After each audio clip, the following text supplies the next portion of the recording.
Psychiatric Congress 2013 Poster Pavilion. I am speaking with Cheryl Ritchie.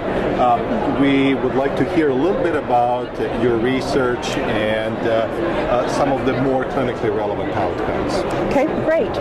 Using the Quotient ADHD system, we did a little study to look at people with ADHD and people who try and fake ADHD. So we took 20 individuals who used the Quotient system in their assessment and who would know what ADHD or what faked ADHD would look like, and we said, take the test and try and fake that you have ADHD.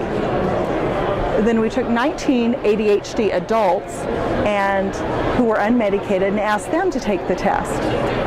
We took the 20 fake test and the 19 ADHD patients, mixed them all up, and gave them to clinicians who look at ADHD reports and asked them to pick between what were the actual ADHD patients and who were the faked patients.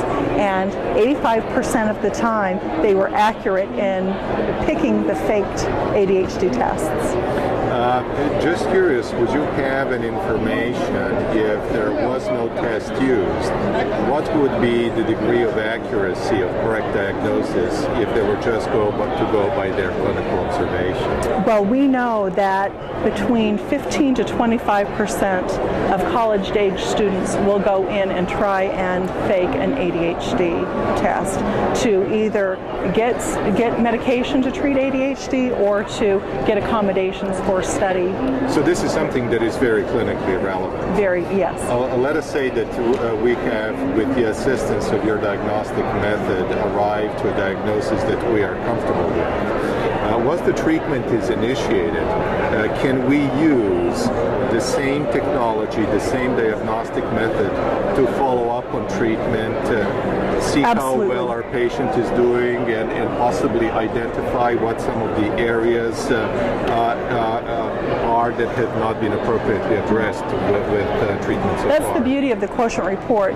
Once you get a baseline and establish where your patient is as far as motion control and inattention issues, then when you make a therapeutic intervention or a behavioral intervention, have them come back in for follow-up, retest, and see, has that intervention made a difference? Can you tell a difference in their attention states and their motion metrics? So you could potentially provide us information if this is a patient that may have had good response in terms of reduction in impulsivity, but there is still some inattentiveness left over, or vice versa. The report will spell that out for you and let you know what track you're on. This is very exciting and very interesting. Thank you Great. very much Nice for to talk spending to a few you. minutes informing us about You your bet. work. Thank you. Thank you.